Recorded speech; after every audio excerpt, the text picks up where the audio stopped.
It's crucial to recognize that no measures, no matter how strict, will eradicate the root cause of school shootings as long as the source of these terrorist attacks exists and there is someone to give the command start. After all, similar measures have already been taken in different countries around the world, which aligns with the goals of representatives of anti-cultism. However, practice has shown that neither the prospect of the death penalty, increased school security, nor restrictions on firearm purchases have reduced the incidence of school shootings. Even if a total ban on civilian gun ownership were enacted, future attacks will occur in other forms, such as homemade bombs, melee weapons, or poison gas. Similarly, the introduction of censorship on social networks and other additional measures to control youth behavior have also proven ineffective.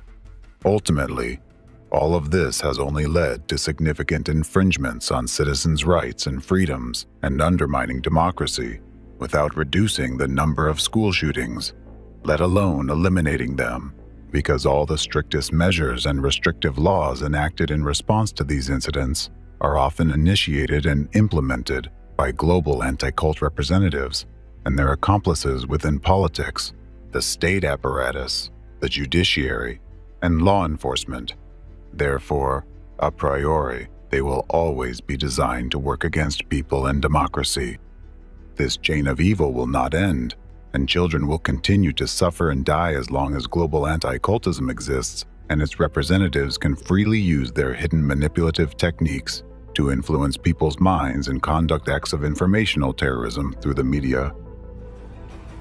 School shootings are the plague of the 21st century, and the source of this plague is global anti-cultism and the hidden enemy of humanity behind it. It is the creation of a force that skillfully manipulates images and has chosen terrorism as its primary weapon. They are responsible for creating this disease. They cultivate and sustain it. We can only defeat this disease when the true spreaders, all the perpetrators and organizers of these crimes, are held accountable and answer before all of humanity for their atrocities.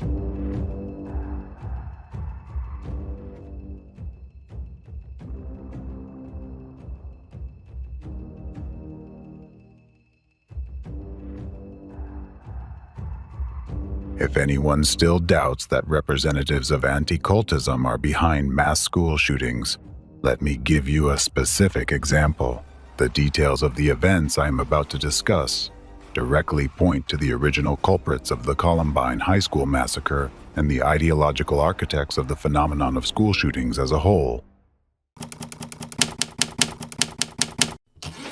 Waco case. As previously mentioned, one of the bloody episodes in the chain of the terrorist acts that caused mass shooting at the Columbine High School was the Waco siege. In the spring of 1993, tragic events took place as a result of which many people died, a horrible death. The Waco siege still remains a relevant, widely discussed and burning topic for many Americans. It is one of the most notorious events in U.S. history that has changed American society forever. To this day, it continues to have a significant influence on political and social life in the country. Despite numerous attempts by various researchers to get to the bottom of it, there are still many dark spots in this story, because all discussions, even those representing points of view of the opposing parties, are still being held according to a pattern set by representatives of anti-cult organizations 30 years ago. Today, for the first time ever, the real picture of events in Waco will be presented, and you'll be able to clearly see for yourselves how the threads from that terrorist attack lead straight to its instigators and final beneficiaries, to the very abode of anti-cultism, to Russia. The Waco tragedy is a classic example of a premeditated public display of a religious organization persecution by anti-cultists, involving law enforcement agencies and other authorities, which turned into a powerful informational act of terrorism. In this case, the target of anti-cultists was the Branch Davidian religious group that represented an offshoot of the Seventh-day Adventist Church. By the time of the discussed events, the Branch Davidian community that resided at Mount Carmel Ranch, near the city of Waco, Texas, had been peacefully existing for about 50 years. For a long time, the locals perceived them as a harmless group of positive people. However, in the late 1980s, early 1990s, through the efforts of representatives of anti-cult organizations, the derogatory word cult suddenly began to be used as regards the Branch Davidians, which is a classic first step by cult fighters in dehumanizing their chosen victim for subsequent persecution. What was the Branch Davidians community like?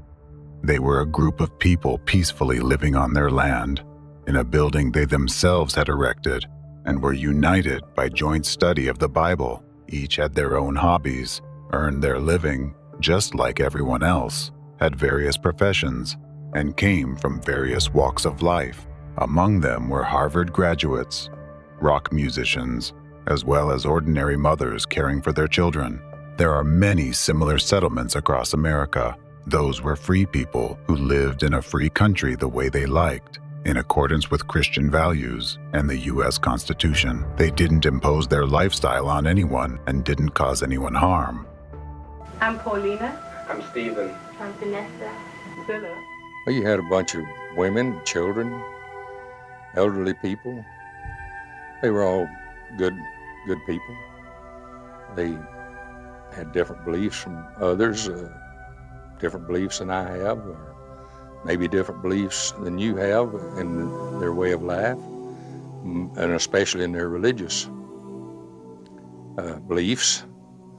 But basically, they were good people. I was around them quite a lot. They were always nice, mannerly. They minded their own business. They were never overbearing. They were always clean and courteous. I liked them. Several years before the tragic events, anti-cultists had launched a series of discrediting articles and videos in mass media aimed at the Branch Davidians. At that time, the community leader was a young preacher, Vernon Howell, who adopted a religious pseudonym, David Koresh. He became the main target of the attack of anti-cultists, who started labeling him as a dangerous cult leader through the media they controlled. Even then, his enemies were saying this self-proclaimed son of God was closer to Satan. Throughout the entire subsequent disinformation campaign, other members of the organization were deliberately ignored, and almost all of them remained nameless, devoid of individuality. Under the influence of anti-cultists, mass media presented the Davidians solely as those who had been brainwashed by their leader, who allegedly were almost in a slavish position and unconditionally followed Koresh's orders. A demonization campaign against Davidians was led by the already mentioned anti-cultist and deprogrammer, Rick Ross. He organized a group of people who purposefully engaged in demonizing this community.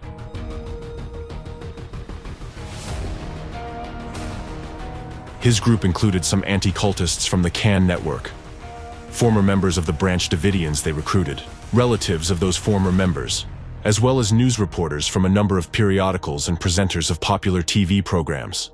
Let's recall that by the early 90s, CAN was the leading anti-cult organization in the USA, while Rick Ross was one of the most active deprogrammers in CAN. Also, a big role in discrediting the Davidians was played by their former member Mark Bro, who had left the community after a conflict with Koresh. Bro had obvious motives for a personal revenge. Starting from 1991, he gave a series of interviews where he unprovenly claimed, among other things, that Koresh abused children, and moreover, that he could even kill them using them as human victims.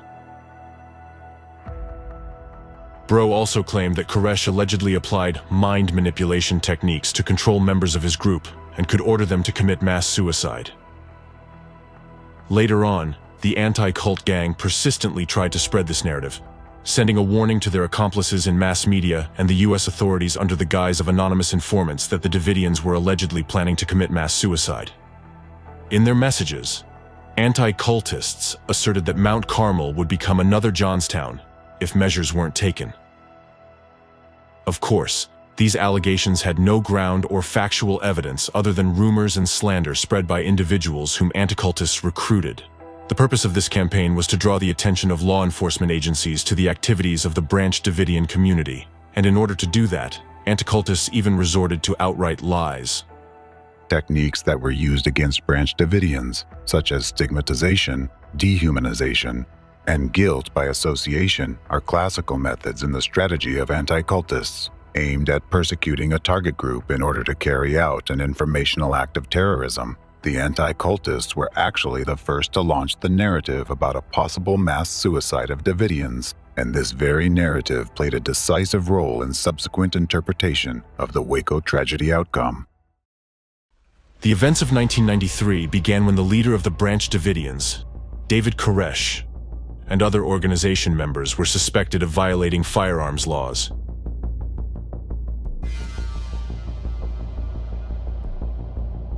The Bureau of Alcohol, Tobacco, Firearms, and Explosives, ATF, initiated an investigation into the activities of this religious organization based on unverified information, or simply put, rumors, about the illegal possession of automatic weapons by its members. Who was actually the source of those rumors? In the summer of 1992, anti-cultist Rick Ross forcibly deprogrammed former Branch Davidians member David Block at the home of Priscilla Coates, who at that time was the national representative of the Cult Awareness Network, CAN. In the process of deprogramming, which is essentially physical and psychological torture, Rick Ross wrested information from Block about the weapons stored at Mount Carmel and conveyed it to ATF, where he had personal connections. According to the 1993 U.S. Department of the Treasury report on the ATF raid, the message about the weapons turned out to be inaccurate and was based almost entirely on the statement of a former Davidian member, David Block. During the investigation of ATF's actions, the Department of the Treasury later criticized the agency's excessive reliance on a single dubious source of information. It is worth noting that at that time, legal sales of firearms were a widespread business in Texas, and it was indeed one of the income sources for the Branch Davidians. Therefore, when federal ATF agents began to show interest in the Davidians' activities, the organization's leader, David Koresh, invited the agents to visit Mount Carmel and personally inspect the weapons and the relevant licenses. However, Agent Aguilera, assigned to the case, refused this offer for some reason. Subsequently, after setting up round-the-clock surveillance on the community members, Agent Aguilera managed to compile the necessary materials to obtain a search and arrest warrant based on the collected information. The investigation initiated by the U.S. Congress later found out that the ATF investigation had been gross and untenable. While the statement compiled by Aguilera contained numerous errors, distortions of facts, incorrect interpretations of the law, improper application of the law to the facts, as well as a great deal of incoherent and confusing information. In particular, Agent Aguilera's statement claimed that Koresh possessed a .52 caliber anti-tank rifle, which was a criminal offense. In reality, he owned a .50 caliber rifle, which was totally legal. That the Davidians had grenades, but it wasn't mentioned that the grenades had been legally purchased and that Davidians were selling them at gun shows as paperweights. The statement included references to the testimony of a deputy sheriff who reported hearing the sound of a powerful explosion coming from Mount Carmel. However, he failed to report that the sheriff had investigated and learned that the Davidians were using dynamite legally for construction. The source of exaggerated claims about illegal weapons, paramilitary training at Mount Carmel, 24-hour observation posts, commands to shoot any suspicious persons on sight, and alleged plans to wage war against the U.S. government was the previously mentioned former Davidian, Mark Bro, who had abandoned the community due to disagreements with Koresh. At the same time, the statement against the Davidians did not mention that this former member was blind. Yet it claimed he had been personally involved in physical training and firing practices conducted by Koresh, and had supposedly served as a guard, armed with combat weapons.